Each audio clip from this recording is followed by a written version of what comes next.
camarada. Beleza, mano? Você perdeu o horário da cozinha pra sala? Oi, desculpa?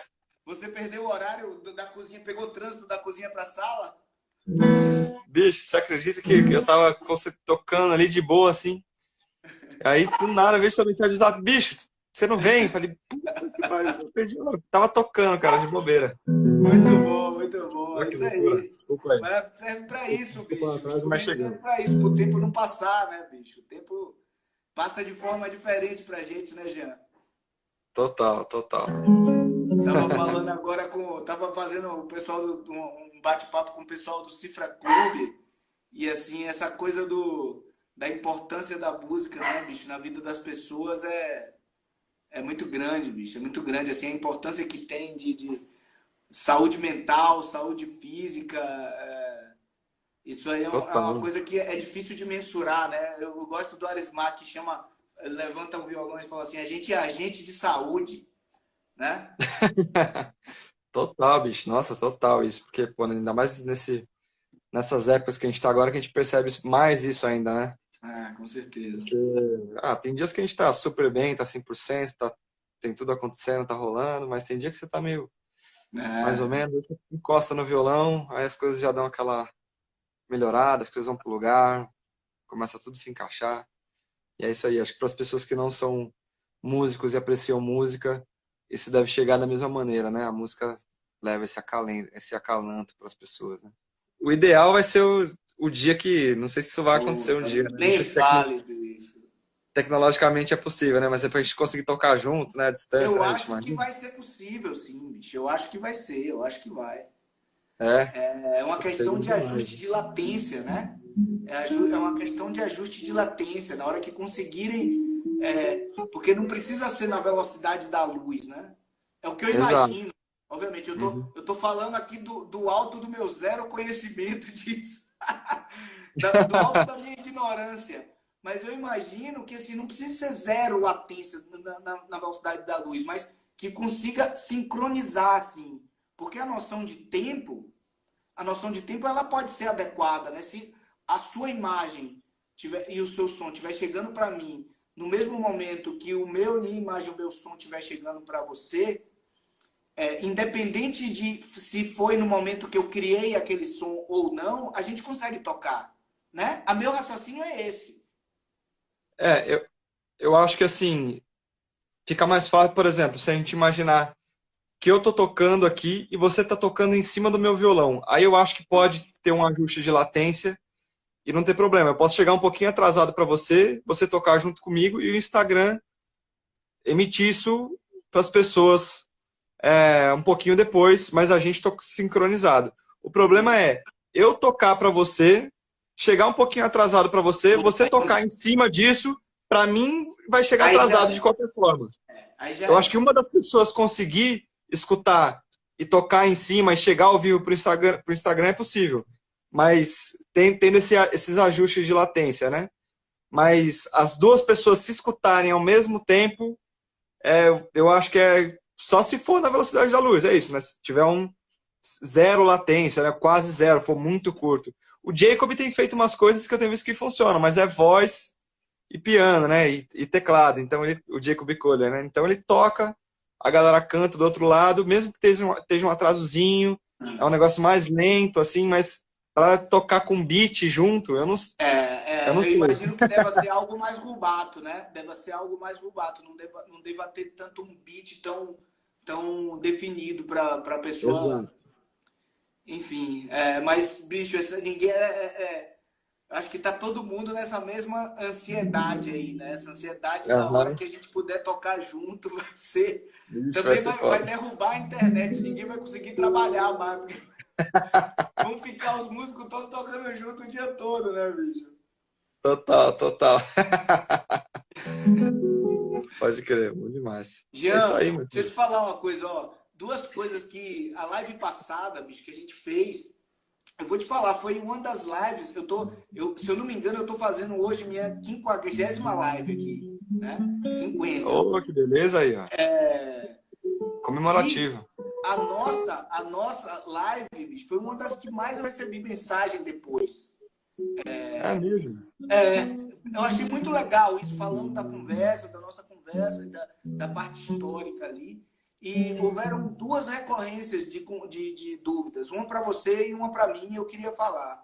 A sua o pessoal perguntou em relação ao set de cordas, porque teve a live com o Rogerinho, e sempre o pessoal pergunta em relação a esse set de corda híbrido. Eu tive a impressão que você tinha falado em algum momento na live, mas me mandaram duas perguntas assim em relação a como é que você faz esse mix de nylon, chromes e o bordão. Como é que você faz isso? Você quer saber historicamente de onde Não, vem não, isso? no seu violão. Cara, aqui é simples. Eu tenho um jogo de nylon Pro Arte aqui. Um jogo não, né? Duas avulsas, o Si e o Mi. Aí do Sol para cima é tudo aço. Do Sol até a corda Mi, eu uso o jogo, o ECG 023, da Dario Chromes. E aí a sétima é uma avulsa Chromes também, 0,75. Que é bem difícil de achar e em breve a gente vai ter para vender ela. Não sei se no final dessa semana, no começo da outra, a gente já pediu para chegar esse pacote, na verdade, né? A gente vai. Você vai ter para vender no seu site, né, Jean? Você está com esse projeto há um tempão, né? É um site de uns parceiros, na verdade, que eu tô junto com eles e tal. E aí, em breve isso vai ser lançado. Eu vou ajudar na divulgação e tal, mas não é no meu site de artista. Ah, tá, tá. Tá bom. Mas tá para sair, então, logo logo tá pronto isso. E a outra pergunta que eu tive, essa foram três pessoas, uma inclusive é o meu pai. Ah, que Até legal. o meu pai mandou essa pergunta e um amigo me ligou, bicho, depois, me ligou nesse fim de semana para perguntar, bicho, me conta essa história aí. Tive três pessoas e mais meu pai e esse amigo que me ligou. Sobre aquela história do Ernesto Nazaré que eu falei, que tem uma composição. Eu vou contar essa história. Eu vou contar essa história porque parece que ficou meio mal entendido na live e eu vou contar. Quem me contou essa história foi Gogô. Você sabe, o Gogô é o Wilton Valente, foi o pianista do Dick Farney. Ele foi, eu não sei se ele ainda é, mas ele foi professor de harmonia da Unicamp, Unicamp, né? da Unicamp, exatamente. Quando eu cursei o mestrado lá, ele era professor de harmonia. Não foi meu professor direto, mas eu assisti algumas palestras dele no mestrado. O meu professor mesmo, que era o Marcos Cavalcante, ele trazia bastante os outros professores para dar a palestra. E o Gogô, ele contava essa história do Ernesto Nazaré numa vida em paralelo com Scott Joplin, que foi um compositor de ragtime, da mesma época, do início do século XX, né? 1900 e pouquinho ali. Se eu não me engano, ambos nasceram antes dos 1900 e morreram ali por volta dos 1915 e 1917. E eles têm uma composição que a composição, o nome é O Favorito, do Ernesto Nazaré, e The Favorite, do Scott Joplin. E é considerado como o início da música popular de ambos os mundos, né? Tanto do machixe, do lundu ali, flertava com o machixe, apesar de que o Gogô falava que o Ernesto Nazaré não gostava muito de ser considerado músico de machixe, mas flertava com o lundu, com o machixe. E o Scott Joplin com o ragtime, né? Que eram músicas que estavam surgindo nessa época, estilos musicais. E as músicas, as composições são muito parecidas, datam de uma época muito parecida, e tudo indica que foi uma coincidência do universo, né? Pelo menos essa história que o Rafael dos Santos e o Gogô contavam na Unicamp, né? Eu não tenho bibliografia em relação a isso, mas como houve tanta gente que veio me perguntar disso, incluindo meu pai, eu estou aqui esclarecendo essa história que ficou pela metade na live passada, porque a gente estava falando tanta coisa, a gente ficou tão empolgado em conversar disso que ficou meio atropelado, né? Então tô discorrendo aqui sobre tudo que eu sei em relação a essa história. Tem alguém escrevendo bastante aqui, ó. Pô, que massa, beleza. legal essa história. Beleza, Gostei. ó. Já tem uma pergunta aqui para você bacana, ó. Fala, Jean, a partir de que momento você começou a incorporar o sotaque único dos sete cordas no aço? usando escalas alteradas e outras sonoridades diferentes que não são muito comuns dentro do choro? Baita pergunta, hein? Gostei. Ah, vamos lá, a partir de que momento? É. Cara, eu acho que o contato com a música na faculdade foi um lugar que me levou bastante para escutar outros sons, né? Então, tanto Jean, você pode dizer qual foi a faculdade? Eu não sei qual foi a faculdade que você fez. eu fiz a faculdade de Cantareira, Ah, não sabia. Legal. eu fiz faculdade de Cantareira, tinha aula com Camilo Carrara e com outros professores, com Antônio Ribeiro, com Matheus Bitondi, foram caras muito importantes assim na minha formação e que nesse sentido me abriram a cabeça completamente assim. Então, além de começar a escutar outros sons, música erudita, sei lá, jazz, coisas que eu não estava acostumado a escutar até então, eu escutava choro e samba, choro e samba, choro e samba até essa época da faculdade. Raramente escutava uma outra coisa assim. E aí por lá, não só essa questão de outras escalas, de outras sonoridades pro violão, mas como para minhas composições também, para os meus discos, para os meus trabalhos, todos tudo começou a surgir daquele monte de informação que borbulhava daquele lugar ali, né? Então, a partir dali eu comecei a conhecer um outro mundo, assim, um outro universo musical e que me abriu bastante a cabeça e continua me abrindo e mostrando muitas coisas, né? Acho que depois de lá eu me tornei um músico muito mais eclético, assim. E falando de escalas, enfim, usadas não no choro, tem o Rogério Caetano, né? Que você deve conhecer também, o Arthur, né? Que está perguntando, Uhum. que é um cara que começou a colocar essas escalas antes de mim, assim, é um cara que me influenciou bastante também, um cara muito muito especial assim para mim como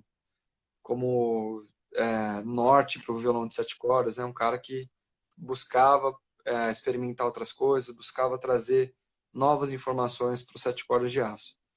Então, acho que esses dois momentos foram bem importantes, eles aconteceram meio simultaneamente, assim. Legal, legal. É, a gente bateu um papo com o Rogerinho aqui semana retrasada, eu acho. E bicho, ele deu uma aula aqui de opções de escalas em baixaria, colocou até a pentatônica, fica uma sonoridade muito particular, né, bicho? Você misturava o som da É, pentatônica com baixaria, o Rogerinho é especialista nisso, ele é muito bom, né? Eu bicho, adoro, eu que adoro. enciclopédia esse rapaz, Ele é, ele é, ele né? é. E bicho, Pois coloca é. qualquer gravação do Dino, do Rafael, ele toca tudo junto, do começo até o final, assim, ele aprendeu tudo, decorou aquilo tudo lá. Então ele é um cara muito especial, assim, É uma uma figura paixão muito, especial, assim, né? tem uma paixão muito grande pelo instrumento, pela linguagem e ainda traz novidades, né? Um cara que inova, colabora para o desenvolvimento dessa linguagem. Um cara que eu admiro muito, sou fãzaço. Ô, Jean, e quando eu te fiz o papo com ele, se eu não me engano, a gente tinha feito o nosso papo 2, 3 dias antes, né? E aí eu contei para ele daquela pergunta que o rapaz perguntou aqui, se ele já tinha ouvido, se você, né? A pergunta foi para você, né? Se você já tinha ouvido, você toca choro ou toca tipo aqueles caras lá de Brasília?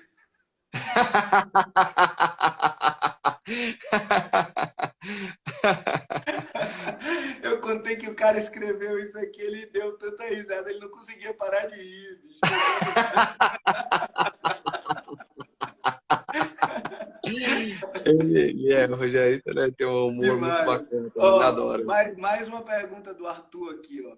Como você teve a ideia da formação do quarteto de metais mais violoncete e pandeiro para o seu disco?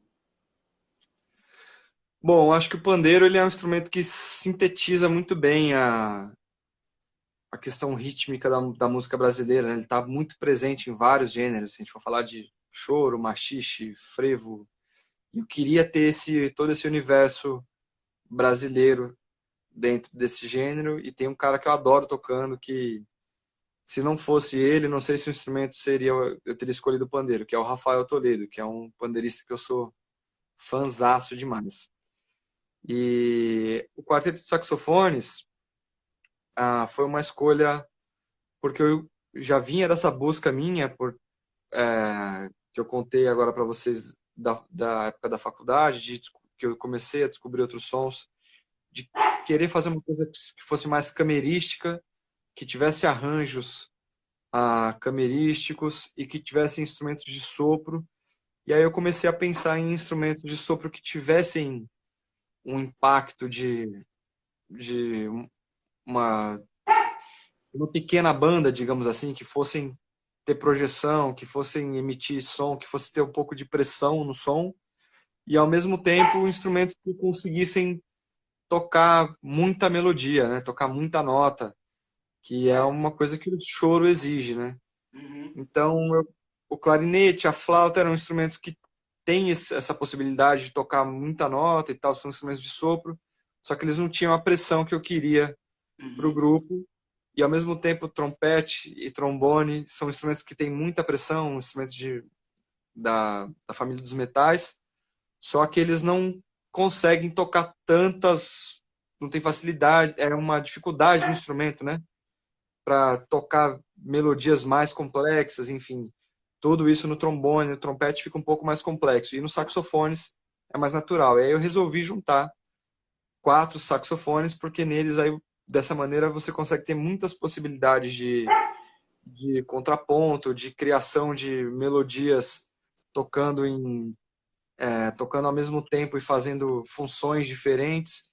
E também você consegue fazer, eu conseguiria ficar livre para tocar melodias e eles fazerem acordes. E aí com 4 caras tocando acordes, fica mais interessante. O barítono pode fazer uma função às vezes de baixo, e aí tem mais 3 notas para a gente poder deixar claro a estrutura do acorde e ainda colocar coloridos, enfim.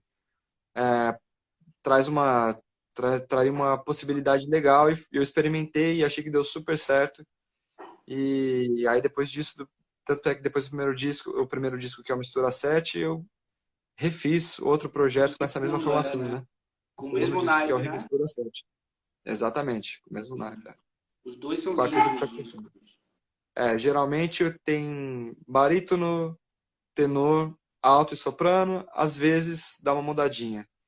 Tem horas que tem 2 altos, por exemplo. No primeiro disco tem músicas que tem flauta, mas é isso. Nesse segundo eu priorizei só os saxofones mesmo. E tem uma hora ou outra dessa alternadinha aí de dois altos tenor barítono, soprano, alto tenor barítono. Que Então, legal. é isso. É, os discos são bonitos pra cacete. Eu me lembro, logo quando saiu o primeiro, você me deu. Deixa, eu fiquei escutando esse disco no carro um tempo aí, que era bonito pra caramba, bicho. Pô, que massa. Acho que você vai gostar do da Big Band, que tá quase saindo aí. Ah, com certeza eu vou gostar, né? Você vai curtir. Ô Jean, você falou uma coisa aí que tem a ver com algo que eu tava falando agora lá no Cifra Clube também. Que o cara me pergunta, um monte de gente me pergunta isso, né? Eu acho que é uma pergunta recorrente. Pelo menos pra mim acontece. Se o jazz veio pra mim desde cedo, se era uma coisa desde criança, né? Que eu queria. E eu falei que sim, sempre teve uma conexão, por causa de muito jazz, muita música erudita, apesar de não ser musicista, que eu tinha essa conexão, mas na minha infância, na minha vida, eu terminei ouvindo muito de tudo, assim, de rock muito pesado, a hip hop, a música brasileira, choro, samba e o jazz e blues. Teve uma época em minha vida que eu ouvia blues incessantemente, assim, né? Uhum. E aí você falou uma coisa, assim, também na época que você ouviu basicamente samba e choro, né? E o que eu respondi para ele foi que eu busquei minha posição como ser humano não tem muito a ver com essa restrição, assim de não, eu só faço isso, está limitado, esse tipo de limitação, sabe? De eu só me interesso por jazz, só toca jazz aqui em casa, entendeu? Uhum. Isso me limitaria demais como ser humano. E eu sinto a mesma coisa com você, assim, quando a gente conversa, eu sinto que você tem essa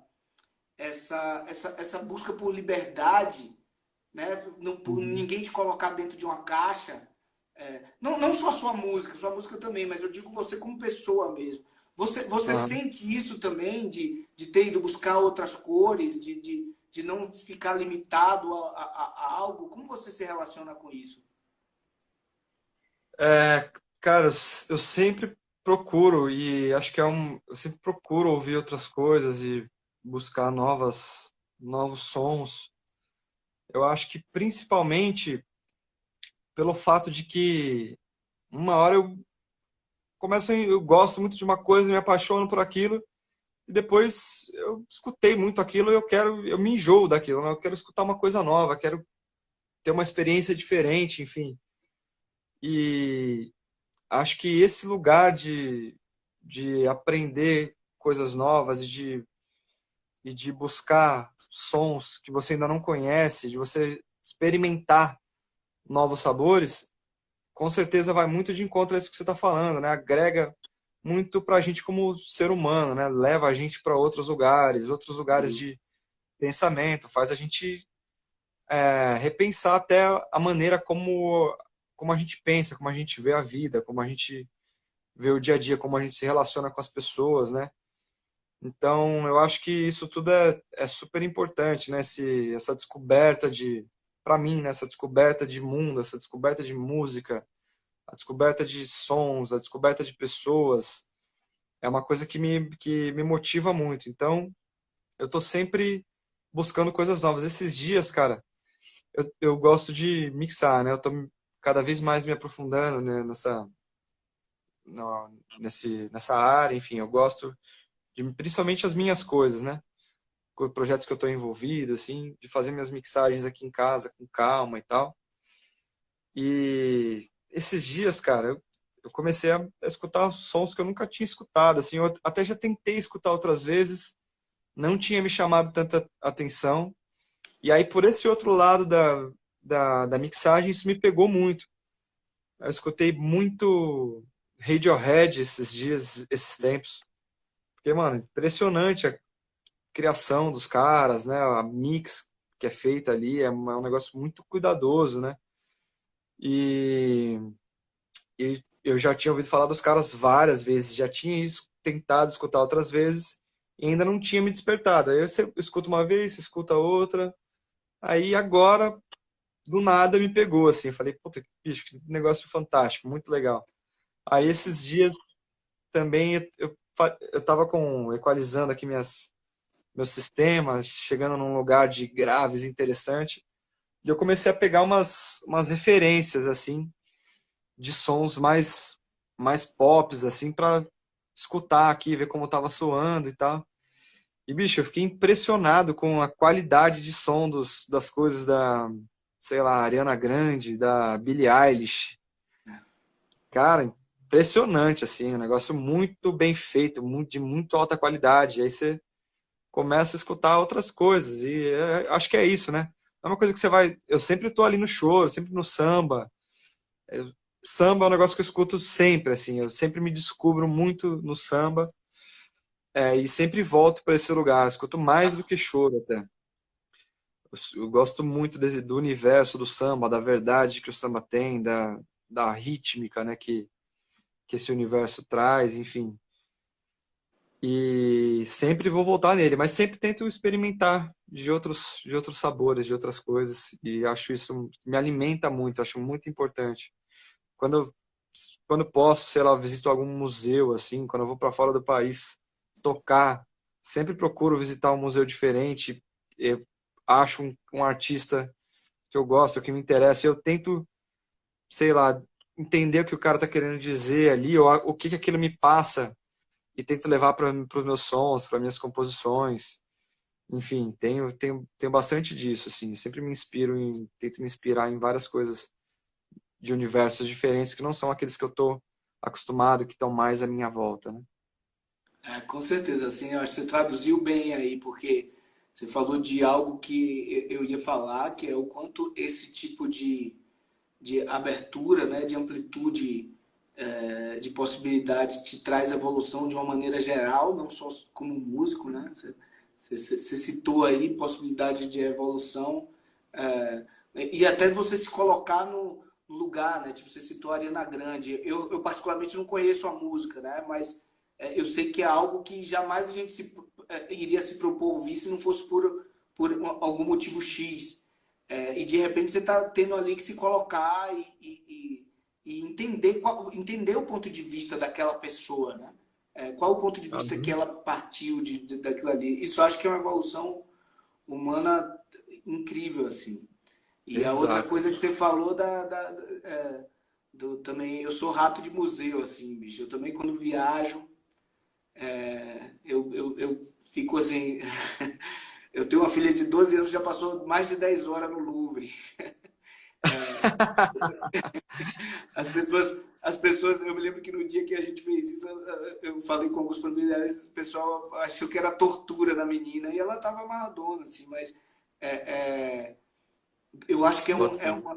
é um nível de crescimento que você tem ali de expansão, de estar em contato com a história, em contato com a arte.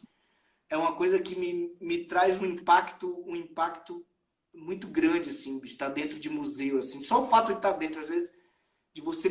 Porque muitas vezes você passa 10 horas, você não está mais assimilando nada, sabe? Às vezes você está passando em Uhum. corredores ali, mas aquilo ali vai te enchendo de uma forma. É difícil explicar, é uma coisa É, de empatia, que a pessoa tem uma simpatia com aquilo ali, mas eu também acho é. fantástico Pra essa mim, coisa preenche a de alma de uma maneira sensacional também. Tá no eu museu acho assim. incrível, assim. E Pô. tem uma coisa que, assim, eu particularmente aprendi museu, porque não estudei artes plásticas, história da arte plástica, assim, muito rasamente, mas, tipo, você vê, eu fui a alguns museus, tipo o Museu de Picasso e Velázquez, que tem a história da evolução deles como artista. O próprio Salvador Dalí também. Eles têm. O Dalí e Picasso têm museus específicos para eles, né? Com o nome dele. Van Gogh também. E Velázquez tem áreas de museus assim. E você vê a evolução deles. Principalmente o que me espantou foi o processo de evolução, assim, da busca. Você vê eles como crianças evoluindo ali, copiando as artes do passado, essa coisa como nas artes plásticas, isso eu não tinha essa noção do respeito pelo passado. A mesma coisa que você falou do Rogerinho aí, né? A gente está na mesma conversa. O cara que sabe, o cara consegue tocar as linhas de baixo do Luizinho Sete Cordas, do Dino, do começo ao fim. E aí você vai ver lá, você vê Picasso com 9, 10 anos, copiando o Michelangelo, o Rafael, o Donatello. Uhum. Você vê que o processo não é um processo, eu nasci assim, né? É um processo Lógico, com certeza. de um suor muito grande, uma vida dedicada àquilo ali, que eu, a primeira vez, eu Aham. era muito jovem, a primeira vez que eu me lembro que foi no Museu do Picasso, que me impactou isso. E eu fiquei, caramba, bicho, o cara vem transcrevendo desde os 9, Uhum. 10 anos, né? Exato. Tem lá toda a No, vida no de dele de Barcelona? transcrição, né? É incrível isso. É nesse no de Barcelona que você É teve? o de Barcelona, aquele de Barcelona. É maravilhoso, né, esse museu, né, bicho? Estive lá também É, ano passado e, cara, aí um negócio que me chamou muita atenção, que deu vontade de fazer com música, ai, As Meninas, é um quadro, Velázquez, é do Velázquez, né? E aí ele é, fez aquela retratação, né, dele, ele fez o fez estudo, o estudo, bicho, é maravilhoso você é entrar maravilhoso. naquela sala e ver como é que o cara tá recriando aquilo, né? Repassando toda aquela informação que ele. Aí o cara já tá num outro estágio, né? Já Um outro estágio. colaborando com a arte, né? E aí o cara pegando, assim, pegando aquelas sensações, aquele lugar, aquilo que ele enxergava de bonito na obra do cara e fazendo o negócio do jeito dele, né? Transformando aquilo. É lindo demais, né? Não, Maravilhoso. aquilo é lindo. E uma coisa que me impactou muito, esse foi o museu que mais me impactou, isso há 20 anos atrás. Porque você volta, você desce no primeiro andar, eu não sei se mais se a estrutura ainda é assim, eu soube que mudou, eu fui lá outra vez, já era diferente, eu soube que mudou de novo. Mas eu me lembro que eu desci no primeiro andar de novo, depois desse estudo dele já consagrado que ele tem, e você vê o retrato dele das meninas com 16 anos, ele tinha feito exatamente igual a carvão. Igual. Exatamente. Ele com 16 anos, ele fez assim, ó, essa é a minha transcrição. E aí depois com 60 e tantos, ele vai, não, e agora essa é a minha versão daquilo. Isso, bicho, isso eu me lembro que eu tô arrepiado aqui. Eu me lembro que eu fiquei, é uma conexão com a arte É, muito é funda, de né, Jean? arrepiar mesmo. É de Muito arrepiar profundo. aquilo ali, bicho. É. Que você E vê eu que não, é exatamente isso que você está falando. Às vezes é engraçado, porque até parece que a gente está, né? Eu vou falar de uma coisa que vai parecer que o cara tá falando mal, mas não é isso. Mas às vezes as pessoas querem tocar e querem aprender, e o cara falou, não, eu quero fazer. E aí você vê, tá acontecendo muito com sete cordas isso, com o instrumento no momento, assim. As pessoas estão, algumas pessoas, né? Não é todo mundo, não. Um ou outro cara pega aquilo sem ter a informação dos antigos e sai fazendo. E aí, a hora que chega nos nossos ouvidos, aquilo soa como uma coisa sem embasamento, sem chão, né? Sem terra, né? Então, mais uma prova de que a arte é isso, né? Primeiro você copia, depois você internaliza aquilo, depois você desenvolve, transforma. É um exemplo claro esse que você deu e serve para tudo, né? É isso.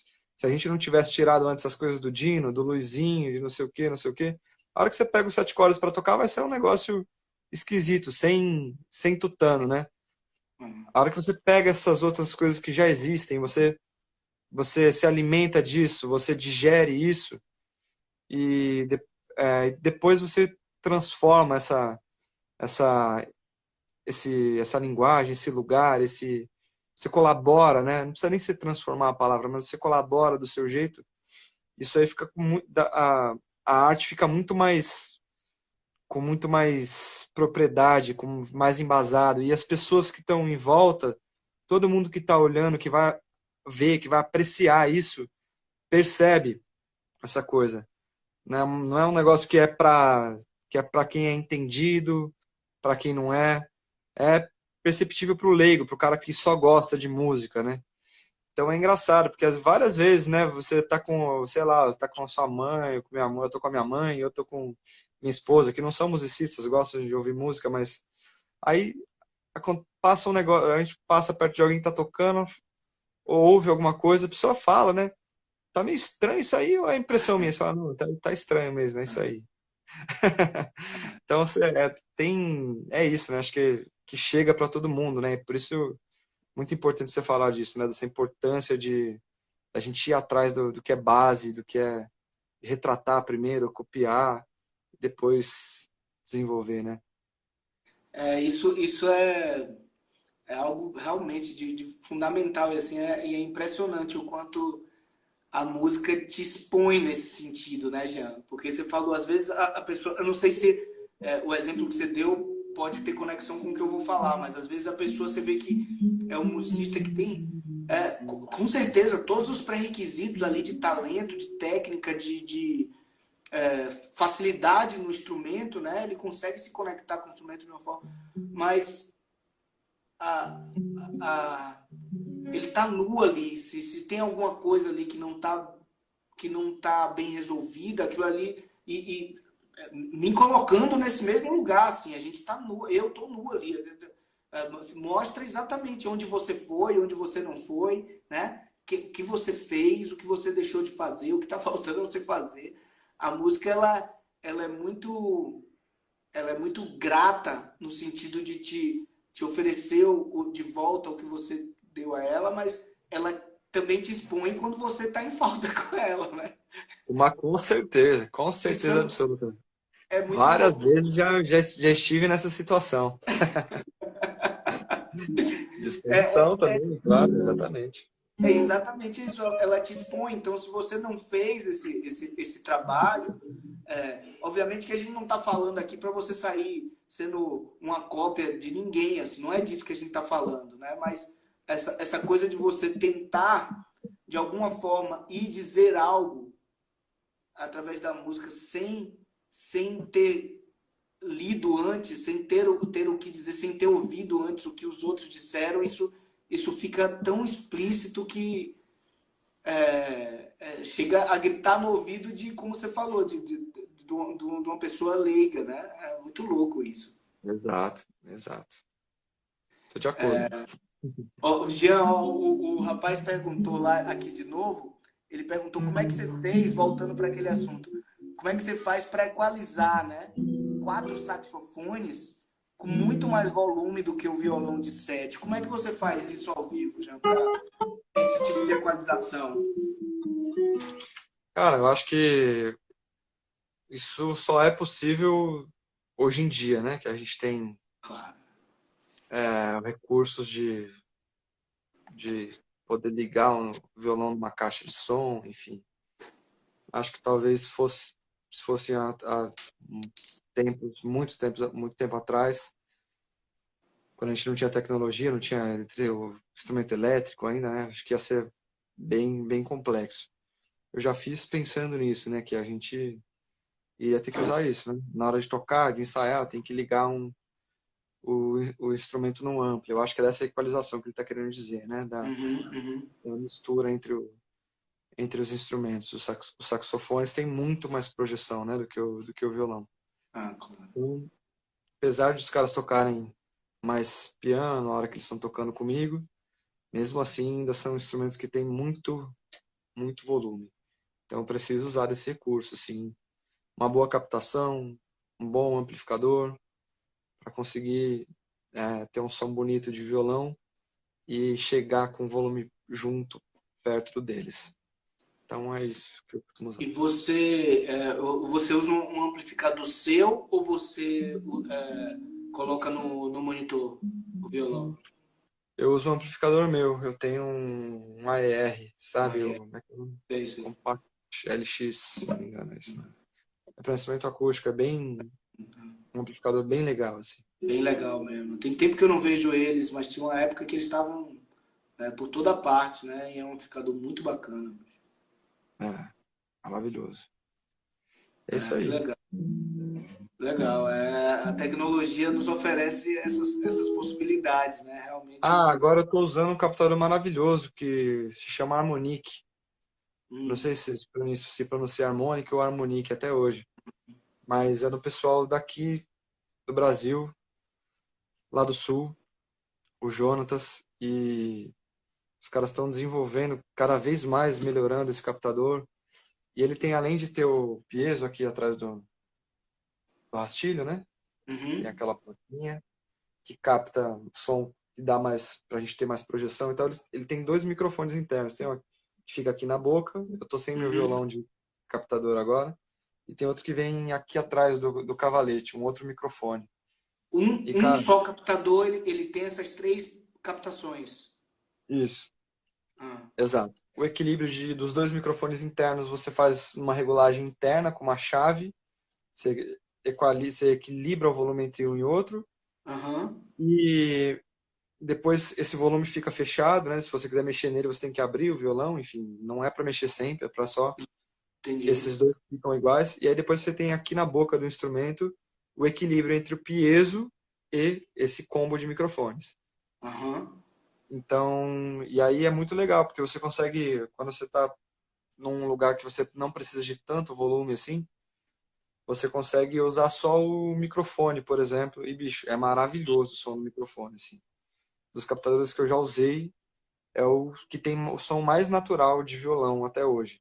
Eu já usei bastante coisa gringa, assim, captadores de fora, e agora eu estou usando esse. O Rogério também está usando esse. Tem bastante gente usando esse captador agora aqui no Brasil. E cada vez mais os caras estão evoluindo e acho que em breve os caras merecem o espaço do mercado aí, porque tá sendo muito bem feito e os caras são super atenciosos. O Jonathan, sempre quando tem alguma coisa, você passa um feedback pro cara, o cara, não, pode deixar que isso aí eu vou melhorar. O próximo já sai melhor, então tá super alto nível o captador. Aconselho, recomendo para todo mundo, só estou usando ele agora. E é isso, quando você está numa situação de mais volume, um palco mais alto, aí você deixa tem um blendzinho, né? Você deixa o volume do microfone mais baixo e deixa o volume do captador mais alto. Ou só captador, dá para escolher também essa opção. E aí você consegue tocar num palco com um batera, cheio de instrumentos, sei lá, em palco grande, nos shows com criolo, por exemplo.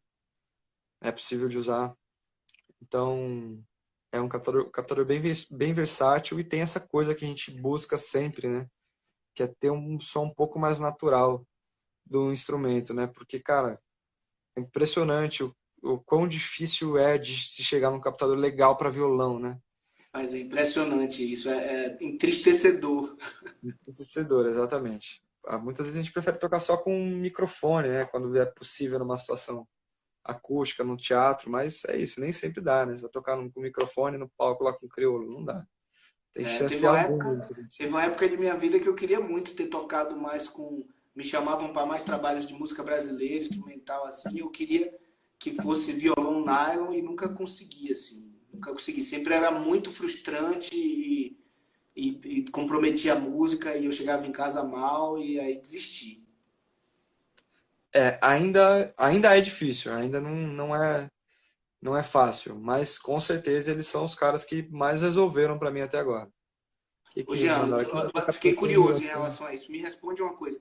Então, ele tem essas três captações, né? Duas você regula somente na instalação, né? Você só fez uma Sim, regulação disso aí, né? só Você só fiz fez uma uma. regulagem. Exato, essa Essa, mistura essa... entre os dois microfones, só uma vez. Você pode refazer, se você quiser, dá para você mesmo mexer, enfim, tirando as cordas, mas é melhor que o luthier faça, porque fica num lugar meio delicado do instrumento, assim. Ah, você só precisa tirar as cordas, não precisa tirar o tampo. Não, Para instalar, você precisou tirar o tampo, não? não, não, Não. não. Ótimo. Não, violão não se mexe no instrumento, é Ah, tirar o tampo tá. É do porque você violão. falou a hora aí, desmontou o violão, eu tomei um susto enorme. Eu falei, cacete. Não, então Eu falei beleza. desmontar o violão, acho que, será? Eu Você falei isso? falou, tem que desmontar o violão, eu tomei um susto.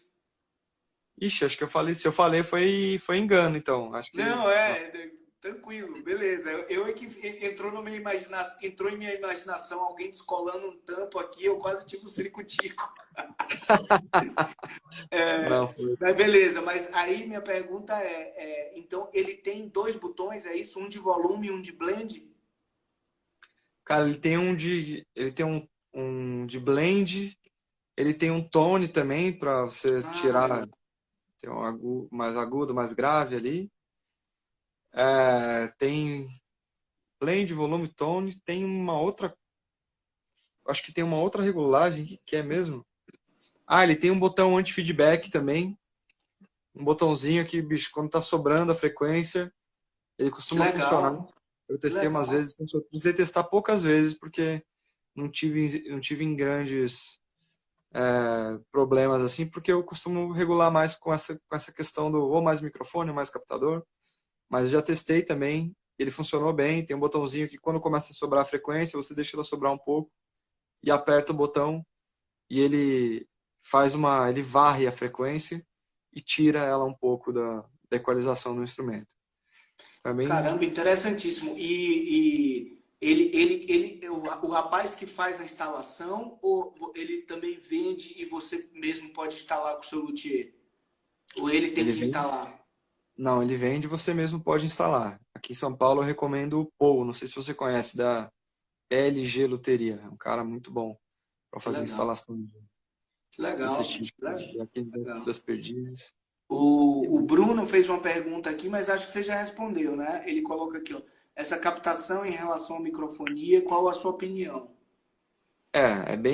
É bem isso, né? Ela tem essas duas opções. Então, como tem, você pode escolher se você quer mais um ou mais outro. O microfone sempre vai dar mais microfonia, né? Ele sempre vai te permitir tocar usar ele em lugares onde o palco não esteja tão alto, né? Onde você não precise tanto de retorno. Mas, bicho, eu consigo usar bem eles. Eu gosto de usar bastante eles na metade, um pouquinho mais pro captador, mesmo quando tá. Opa, desculpa, um pouquinho mais pro microfone, mesmo Uhum. quando a situação não é de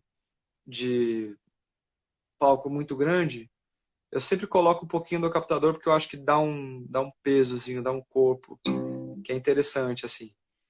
Então, para esses tipos de situação média, eu sempre tento deixar ele no meio, assim, usando um pouco de captador e um pouco de microfone. E aí, quando a gente está numa situação de muito volume de palco, aí eu coloco ele quase totalmente às vezes totalmente mesmo pro captador, pro piezo. E aí não rola microfonia, Que legal. né? Ô Fernando Nunes, ô seu nó cego, abração, meu irmão, saudade de você, esse nó cego. Jean, ó, a live vai acabar daqui a alguns minutos, aí todo mundo tá indicando agora que a gente encerre antes dela mesmo para conseguir salvar depois. Eu quero deixar isso salvo porque você falou umas maravilhas aí, é bom que depois o pessoal possa ouvir. Então, meu irmão, queria agradecer mais uma vez, espero que a gente faça de novo. Mais uma vez, fiquei de perguntar o lance de tocar com crioulo, com hip hop, não vai ficar para a próxima de novo, bicho. Logo a gente arruma outra. Vai ter que abrir outra, porque é tanto papo, mas, bicho, obrigado aí pelo papo, muito legal. Obrigado você pelo convite, obrigado a Musical, a Dadário, pela parceria. E é isso aí, tamo junto, bicho. Vamos que vamos, logo a gente arma outra para bater mais um papo. Pois é, aí daqui a pouco a gente marca outra aí pra gente se falar. Valeu? Abração. Obrigado para todo mundo que tá aí com a gente. Se quiser, me manda um inbox, manda uma mensagem pra gente trocar ideia, tá bom? Isso aí. Valeu. Valeu, turma. Abraço.